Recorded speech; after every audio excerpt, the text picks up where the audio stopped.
Hey guys, really quick, coming at you from work, actually editing this video as we speak.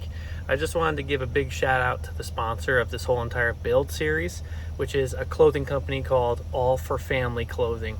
They make all their own clothing. They do have an Amazon store. They're in the process of building their whole, actual store. I am a part of owner in it. There's two other partners. I kind of mainly do the social media / YouTube stuff, and they do pretty much everything else.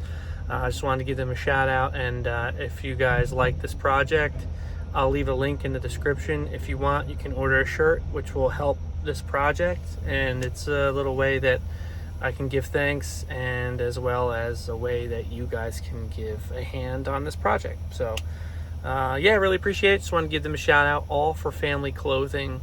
Like I said, link will be in the description. So thanks. All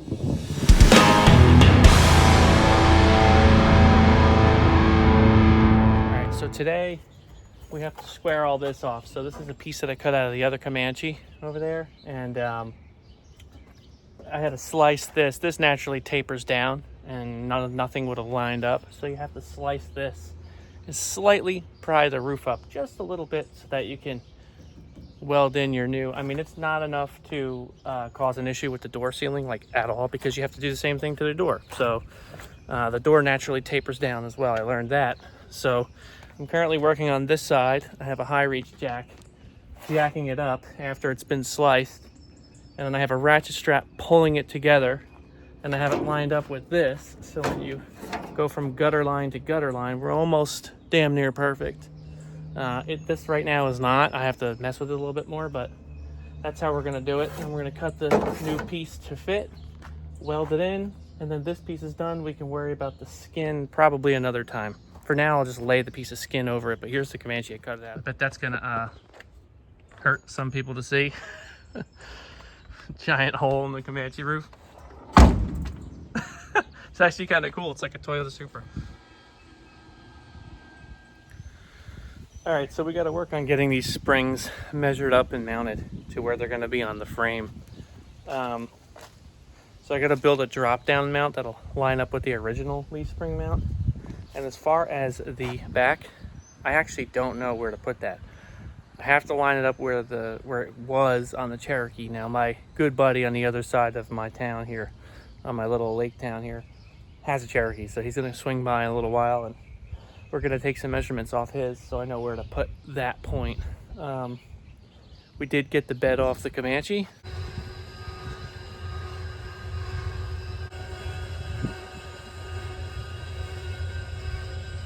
Thank the Lord all the bolts broke instead of actually came off, because it was a lot quicker.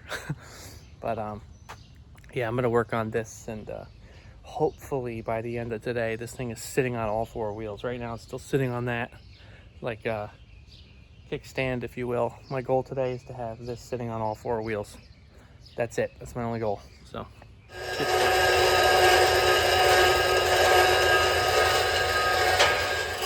all right, so this is going to be the start of the front mount for the leaf spring. So this comes down level. This comes down level with the top of this beam, which lines up with the original leaf spring mount. Now here's what I'm going to do with it. The leaf spring will come forward and it'll go underneath this. I'm cutting over there, which is what all that noise is. I'm cutting the ears that are going to come down, and I'm going to plate the front of it so that it's nice and structurally sound, and then make sure that this is a true 90 degrees.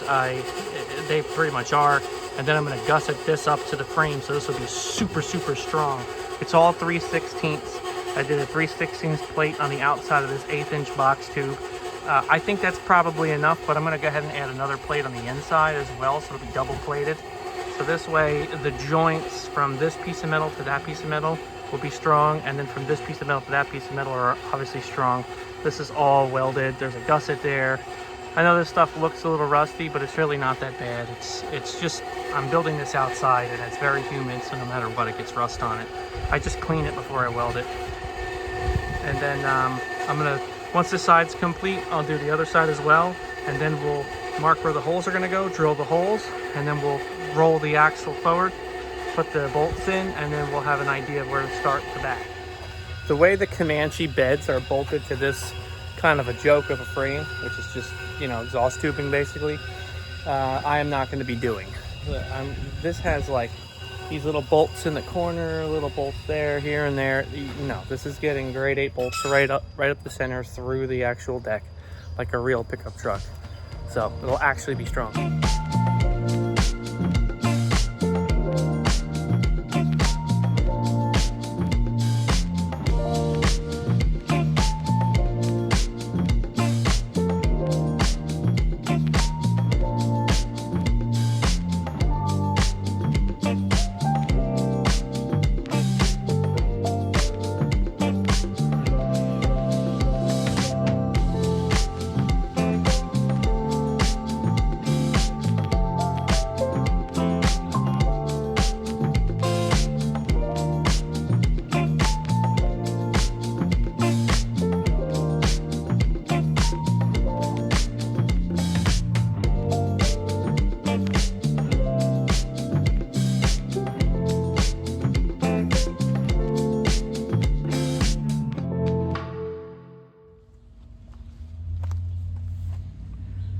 I'm about to lower it onto the springs for the first time. At this point, it'll be on all 4 wheels completely. No more kickstand, if you will. So I don't know if this is gonna work. We'll find out.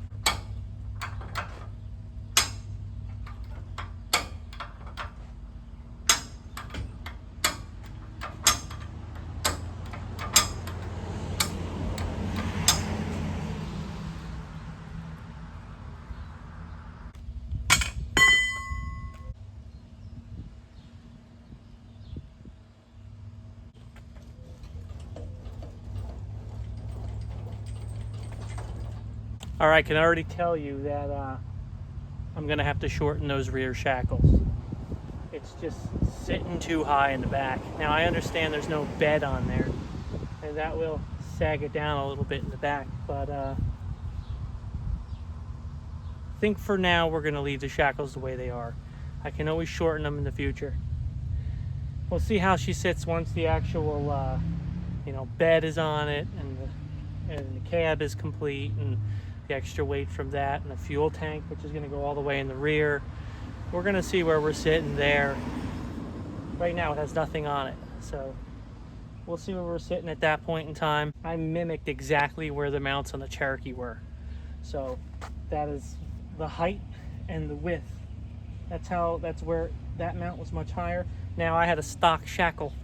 These are the ones from like AutoZone on the shelf, or Advanced, or O'Reilly, or wherever the hell you guys are from. They're just like the off-the-shelf ones, which are about 4 inches longer, which means it's going to give my axle 2 more inches of lift, which is like way too much. But the springs are tired, so what I was doing in the past, was the air shocks were always aired up anyway to give it was sagging in the back, and then I would air the shocks up to bring it level. With this, I won't have to do that. That was my theory behind it. I'll still have the air shocks in there for when I have like a trailer on it or extra weight or something like that, but the air shocks, when you air them up, it makes it much more of a stiff ride, and I didn't want that. I want a soft ride, so as soft as I can get with leaf springs at least. So we'll see how she sits once the bed and the fuel tank and everything is in it.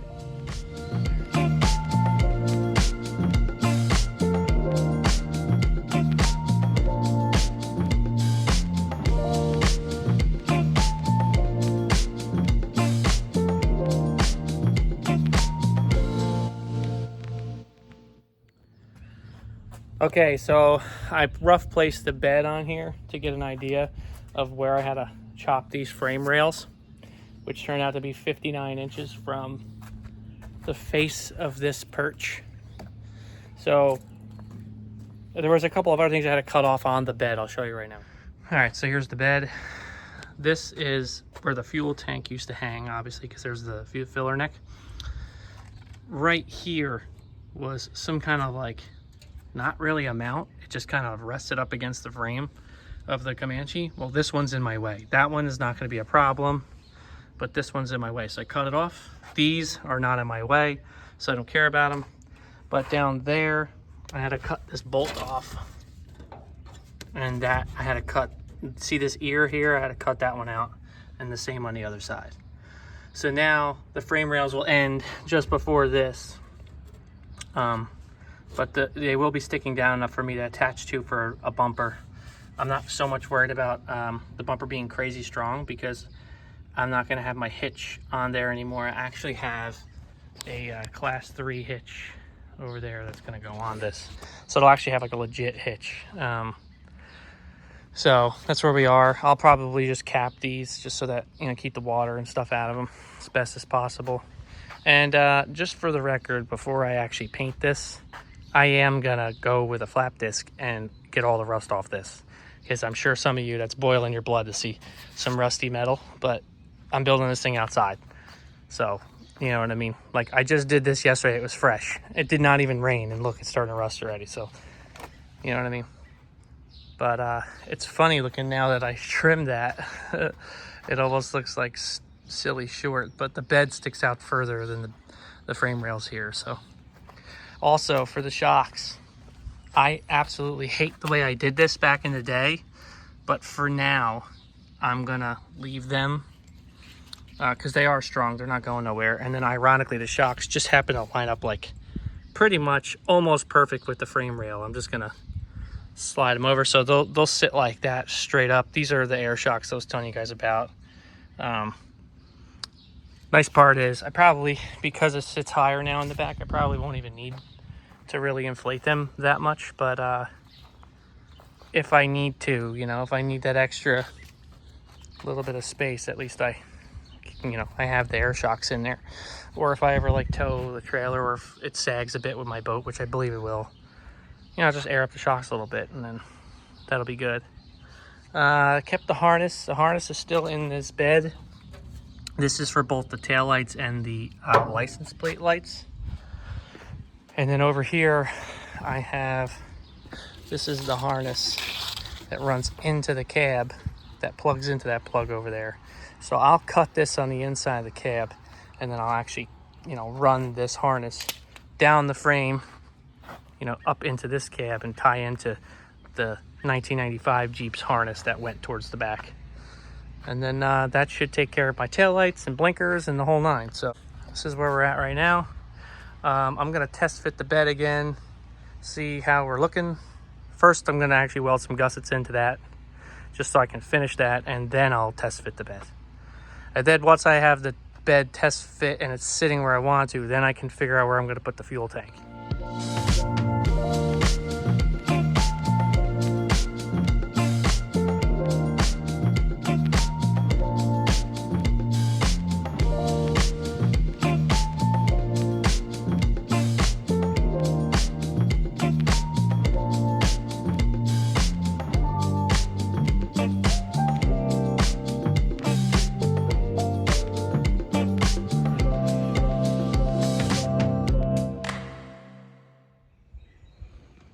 All right, so I got the bed rough set on there. I understand that none of those body lines line up. I'm fine with that right now. This was just mock-up, just to kind of see like an idea, ballpark of what I'm working with here. Still undecided about what I'm gonna do in terms of a fuel tank.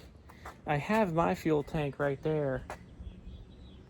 I mean, realistically, it's got to go in the back, and I'll have to cut a hole here and put another door here, and then just weld this door closed. It's just so much more work. I wish I could just use this tank, but it's a mess. Not only is it a mess, it's smaller, and this thing is, I already know, going to be atrocious on gas, so the bigger the tank, the better I can get. So actually, now that I'm thinking about it, I think we are going to use that tank. That's the stock Cherokee tank. It is a steel tank because it's an older Cherokee. I will have enough room under here. I'm just gonna have to figure out this filler neck situation, and I'll show you why. So under the bed here, there's room. You know what I mean?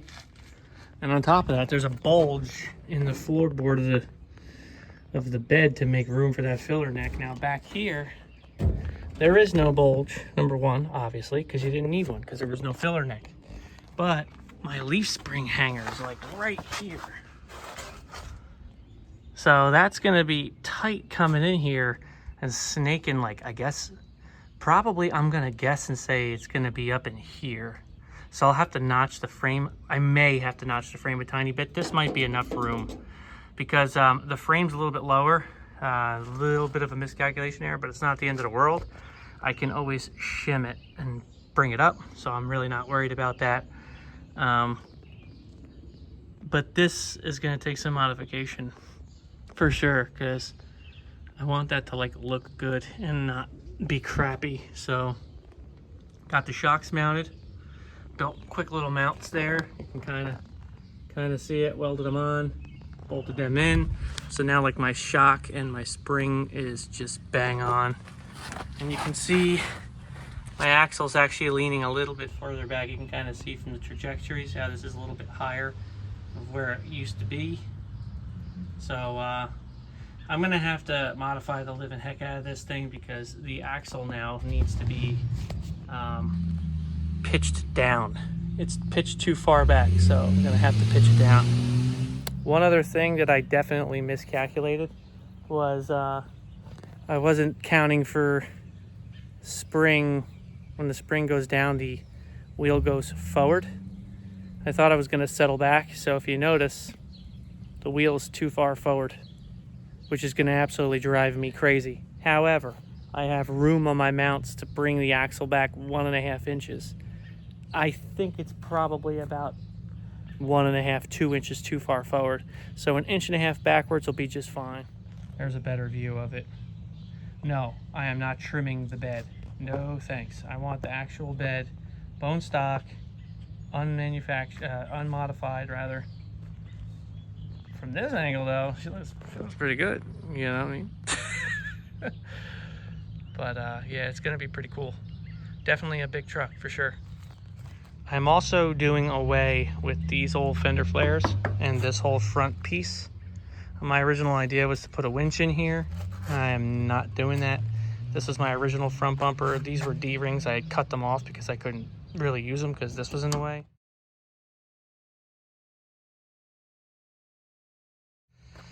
But I'll just cut these off and then re-weld new D-rings on there. And then I'm gonna keep this part, but I'm gonna lop it off there, cut this whole piece off, and this extra 2x2 piece I'm gonna cut off as well. I'll just graph a smaller 2x2 piece into the rocker there, and then it'll all tie in nicely around this corner. And you know, I'll fully weld that seam and the whole thing all the way. The doors, I'll get there probably towards the end. I really want to make sure like the bed and everything is in it. I want to hear this thing probably like start up so that I know that the fuel is getting up to the engine and the whole system is not leaking. And once it's like at that point, then I'll do this and the roof and the whole nine.